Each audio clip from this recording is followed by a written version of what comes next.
Hey there, welcome to the studio. Today I want to do something a little bit different. I want to talk about that it's an internet meme on social media about where I started, or where it started, where it is now. And I think that's, as an artist, it's actually a good idea to think about that. You know, how far have you come in terms of what you're doing, your skill level, but also just the way you approach your art. Skill is a very sort of nebulous term when it comes to art, because it can mean a whole bunch of different things. For me, this is more about how much I have changed my style rather than my technique, although my technique has improved quite a bit.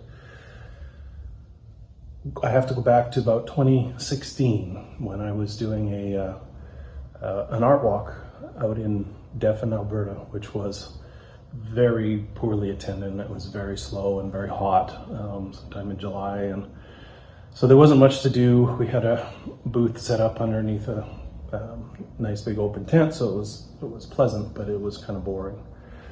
So I had quite a bit of work from 2015 and 2016 in the booth, and most of that was sort of abstract sky stuff. I really wasn't painting storms per se at the time. I was pretty much just painting abstract skies, and they were quite abstract.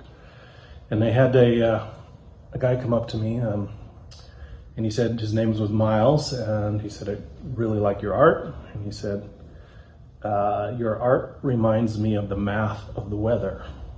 And I didn't say anything for a few seconds, because what the hell does that mean?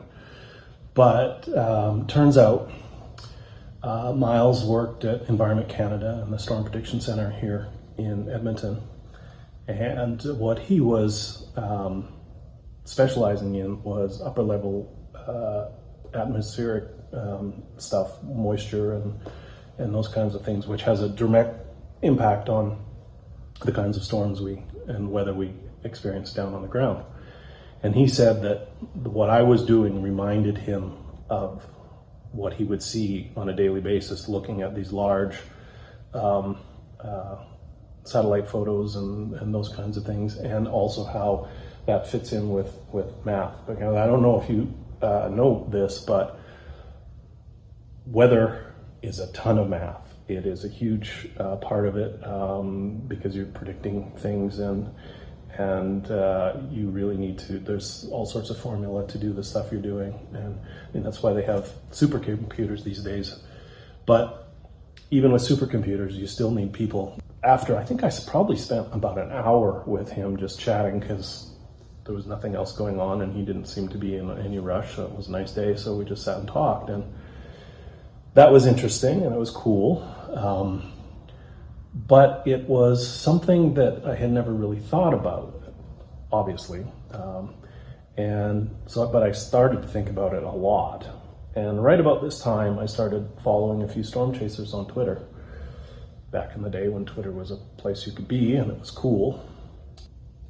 In late 2016, October, I believe, ChaserCon Canada was happening in Edmonton at the Science Center here. And ChaserCon is like Comic-Con, but for storm nerds. And there was, I think there were about 140 people registered. And I went, and I didn't really know anyone at the time.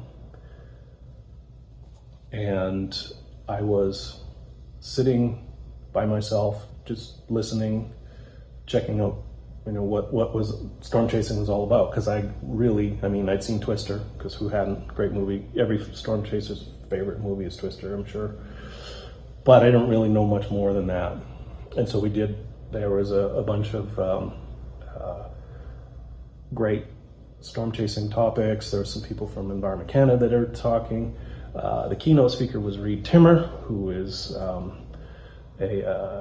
PhD weather scientist and complete storm chasing lunatic. He's the kind of guy that drives into tornadoes. He's the one that has that special vehicle that sticks itself into the ground and can't be blown over and things like that. So it's really fascinating to hear from him. He's on the more extreme side of things. And I didn't, that was not what I was interested in. I absolutely did not want to go into even a heavy hailstorm, let alone a tornado. I find being way far away. So that's what I was getting. It was like, okay, well, there's different kinds of storm chasing.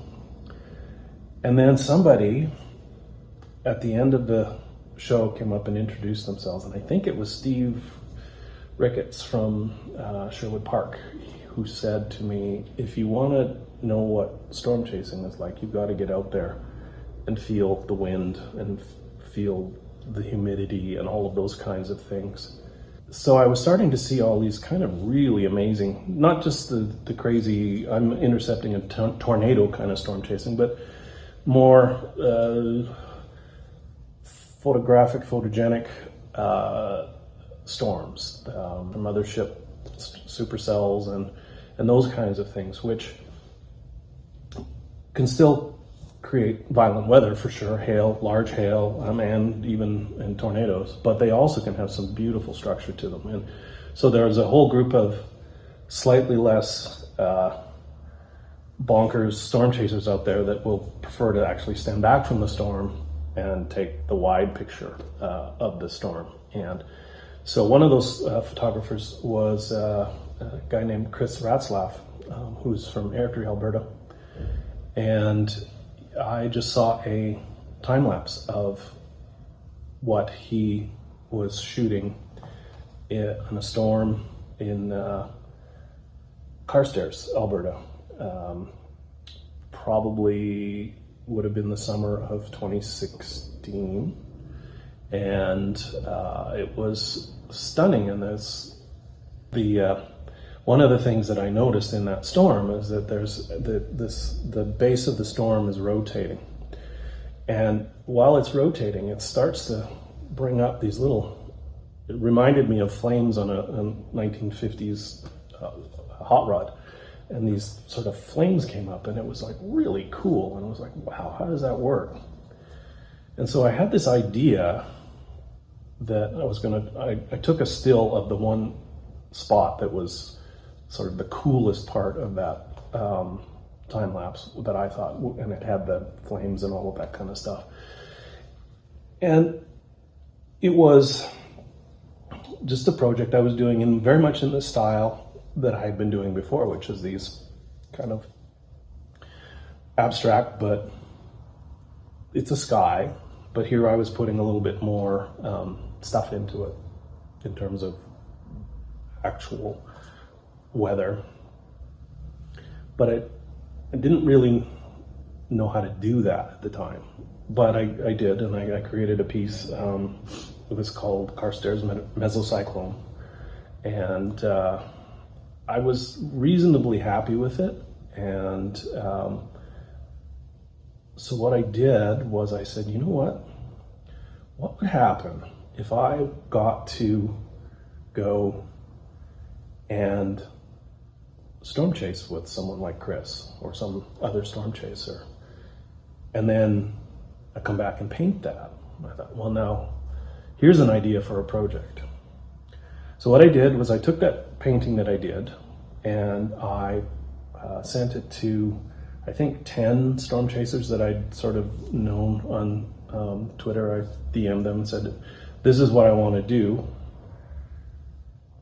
and would you be interested? And so what I wanted to do was go on a storm chase with them, be right beside them when they're taking their photos, and then once we get back, we would choose our favorite photo from the storm chase, and then I would paint that. And I would paint it in a large size. And so that's what I did. I sent out, I think, 10 or 12, something like that. And I got 6 responses. I actually had like 8, but a couple people, their schedules couldn't fit it in for that summer. So, and this was probably in December of 2016.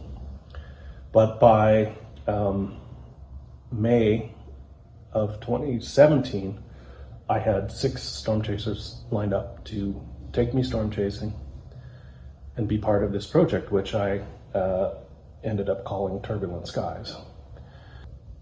We went into the spring of 2017. I was getting some planning done, and I was reading some textbooks on storm development and trying to learn how to read the SKU-T charts and those kinds of things, which are all of the sounding charts and wind velocity and all sorts of things, which I did actually learn a lot. They're difficult to read for a beginner, but I did pretty okay. I was never super great at it, but I got to the point where I sort of understood what I was looking at when I was looking at these things.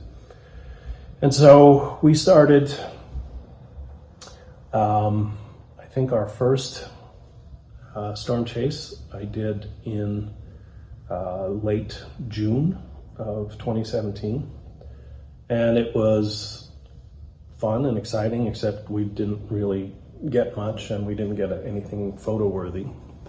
But that's okay, because that's what happens a lot in storm chasing. You don't always get to see really cool stuff. And Alberta can be really good for storms, but often it's not quite the same as, down in Oklahoma or Colorado or Nebraska or places like that, where you can almost guarantee you're going to see something really cool. But we persevered, and we went on the next one. I went on one by myself on July 1st. Again, it was just a big mess in the sky, so there was nothing really interesting, but it was a fun drive. But the real first chase came on July 13th, which was it was a storm-worn day. I think we left around noon to go see what was going on. We went down quite far south, and then we ended up coming back up because it looked like the storms were going to be happening farther north, and they were, and we got to see some pretty cool things. And then we had more chases over the rest of the summer, and I got 6 incredible photos to work from. And we all agreed that these were the best photos of the day. And some of them, we had multiple photos, and it was hard to, because our big day was the 23rd of July, and it was amazing. We chased for 9 hours, 10 hours, something like that. We were on several storms. We got some just incredible shots. And even just with my cell phone, I got lots of really cool stuff. So it was a really spectacular thing. Then I had to start painting, and the idea behind it is I was going to paint fairly large pieces. 44 by 60 inch is what I chose to do. And the reason they were that size specifically is because that's the largest size I can fit in the back of my Hyundai Tucson. So, think about that before you start painting really large things. Can you move them? So I started building. I built and stretched 6 canvases that size, and it was like, okay, these are huge, and they're going to take a lot of time. So I started painting. I hadn't even finished chasing when I was already painting from that July 13th storm. And basically the next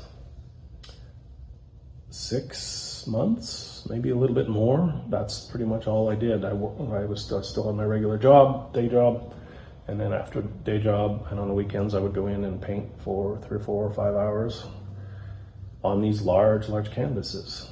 And that was pretty intense. I'd never done anything like that before. They were by far the largest canvases I'd ever painted.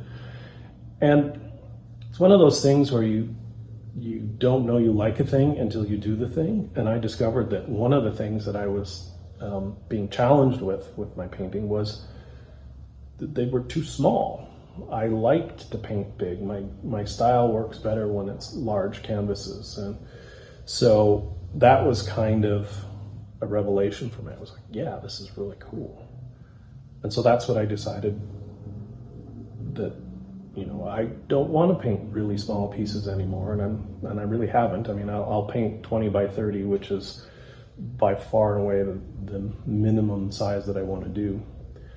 And those are good for when I go traveling, go on holidays. I'm gonna bring a canvas to paint. I'll bring some 20 by 30s, and then I've done some pretty cool stuff recently on a 20 by 30. Two of my recent nebula paintings have been on the smaller side, but that's fine because I'm painting thousands of stars. So in that case, small is not so bad. But that sort of that process took 6 months or more to get all those things ready to go. In that intervening time, I was also looking for a venue to actually have a show at, and that was pretty hard to do because not a lot of venues are set up for that kind of thing. I mean, there are a couple of galleries on our gallery walk that do that, but usually for sort of late career artists and, you know, people who are well known, and I was neither of those. I mean, I'm late in my career, but not in my career in painting. So, you know, I didn't really have any reputation or any understanding of who I was or what I did in the art community. So that was not going to happen. And then one of my artist friends said, "Oh, I know someone who's doing a thing." And turns out that the longest running gallery in Edmonton, they've been open for over 40 years, the Udell Gallery, the original owner of the company decided that he didn't want to do it on a day-to-day basis, so he turned it over to his daughter or son, I can't remember. There were a couple. They were trying to find some cool projects to sort of reinvigorate the gallery, and so I put this proposal in, and they were like, "Yeah, that sounds really cool." And so we set up a show for September of 2018, and then I had to get ready for that show to get it all ready to go. And so that I had the entire gallery, which is about, I don't know, 4,500 square feet, fairly very large space. And so I had to fill it with these paintings, but I also wanted to do something to honor the work of the photographers. So we printed out and framed the photos that they took. And so those photos were mounted right next to my paintings. And that allowed people to say, okay, well, this is what it looked like, and this is my interpretation. And then the other thing I did was after every chase, I did a little write-up on the TurbulentSkies.ca website called a chase blog, and it was just my experience. I just typed up my experience and put in some photos, sort of behind-the-scenes photos of my experience on the chases. And so I printed those out and put them up next to the photos, so people could get a really good idea of what it was like for me to be there, what it looked like, and then what my interpretation was like. Now, the other thing I did was there was a room that was perfect for, it had a big white wall, had some benches in it, so it was perfect for to be a little movie theater kind of thing. So I got a projector and I put together a slideshow of various storms, some time lapses, and then I just had some thunder and rain on a loop, and so that just played the entire time the exhibition was open, and it was really fun. It had a lot of people were like really excited about it. In the gallery, it actually did so well. They pushed it from 4-week show to 6 weeks, which is not very common. And we sold a couple pieces of the pieces, and I sold a few of my other works that were there, weren't part of the project per se, but I had more of my sky art there as well, and sold a few pieces like that. So it was really successful, and I really had a great time doing it. And I was able to hang out with quite a few of the storm chasers that came, and and we had a good time, and they were able to see the final results of the project that we had done together, and it was really a fantastic project. And so you should go check out the website TurbulentSkies.ca. It's still up. Also had a couple of interesting side effects. I was posting time lapses of me painting on Twitter, and all of a sudden some people were tagging me on Twitter one morning and saying, "Hey, did you see that thing on CBC?" I'm like, "What are you talking about?" And it turns out CBC, a producer at CBC, had seen one of my time lapses on Twitter and just said, "Hey, this is cool. Look, this is happening," which was a little bit surprising because I hadn't talked to them. I didn't know anything about it. But we did get in touch with that producer, and apparently there was enough interest from the little clip that they showed that they wanted to do a full interview with myself and with Chris, because I was working on Chris's painting at the time. So this was for CBC Morning, which is a live show hosted in Toronto on Toronto time. So Chris and I both had to be up at like 4 o'clock in the morning, and Chris was down in his den in Airdrie, and I was in my studio at like 4:30 in the morning or something like that. And I had my phone on a tripod and a little microphone, and we did the interview, and it was completely surreal. I sat there looking at my phone in my mostly dark studio before the sun was even up, and talking live on national television to my phone, and I could not see what was going on. I could only hear the questions from the host, and so that was pretty surreal. And there is a link to that video in the description. So what does that have to do with here or there to here? Well, fast forward a couple years, and I'm starting to paint. My Turbulent Skies project, I would say, was an amalgam of my old style, my new understanding of the weather, and then just the reflection of being out in those storms and feeling what it was like. And as that, I think it worked really well. There were some things that, in terms of accuracy, that bothered me. Not that that was the point, but I really started to want to get a little bit more into the actual structure of storms. And I'm never going to be a realist painter. I don't want to be. I'm not skilled enough to do that kind of thing. I mean, I can sort of do it, but it takes me forever, and I'm not, it's just not my thing. But I did want to have it sort of more accurately reflect what I was doing. And so I started with a couple of other pieces from the Storm Chasers. Now, one thing I have to mention here, and it's really important, is that all of the work that I did, except for the very first piece, which I took from the time lapse of Chris, I had permission to use these photos to paint.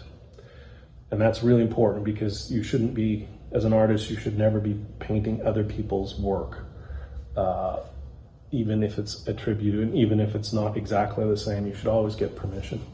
And so I did. And generally what I would do is I would actually send them a canvas print as thanks for being, providing the source inspiration for a painting.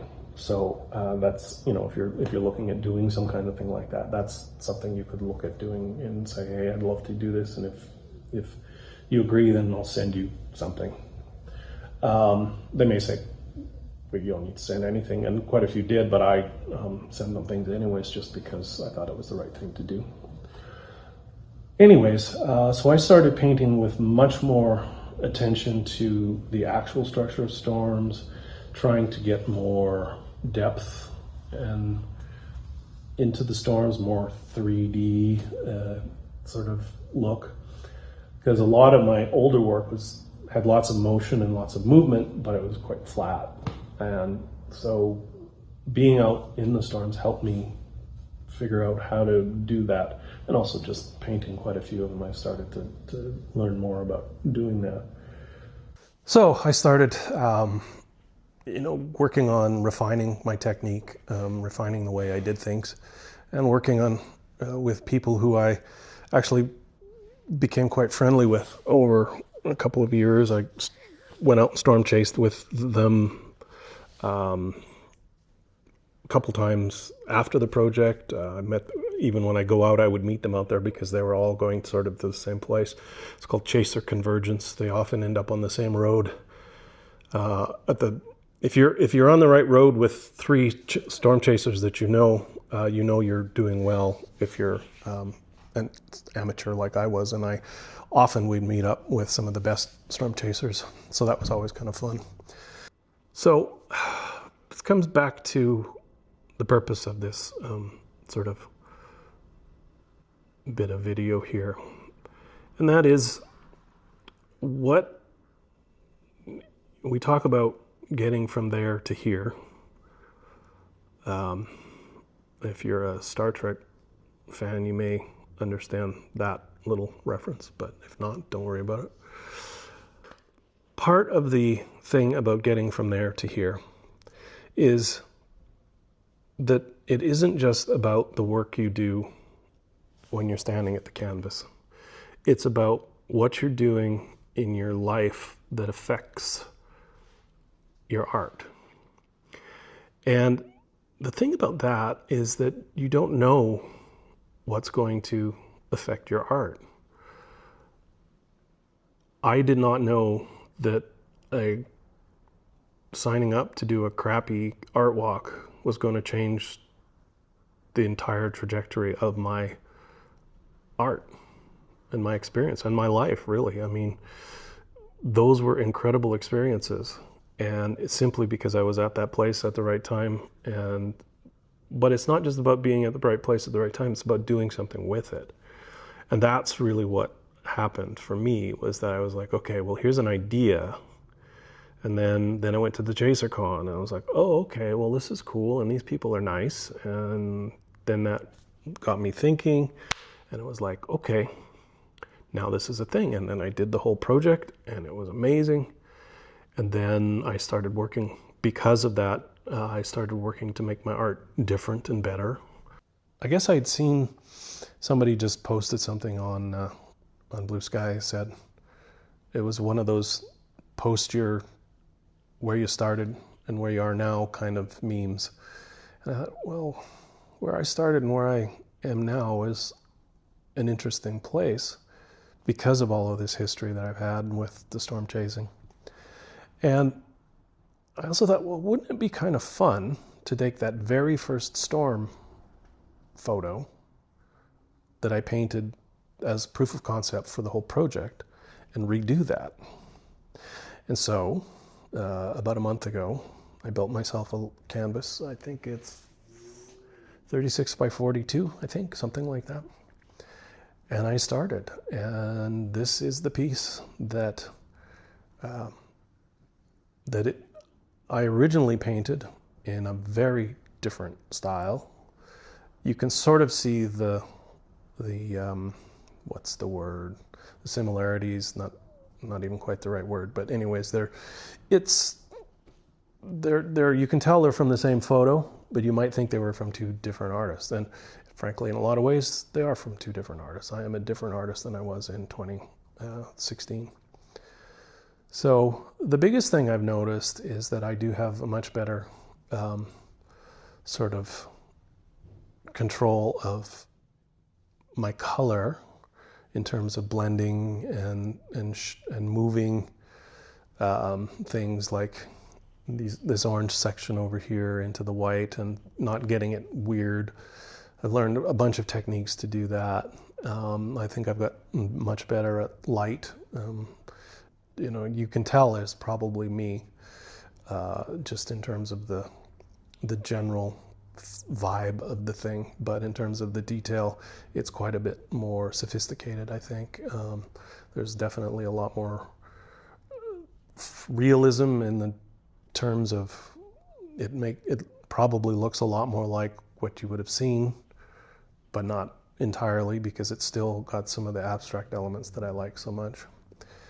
And yeah, it's just been quite a journey.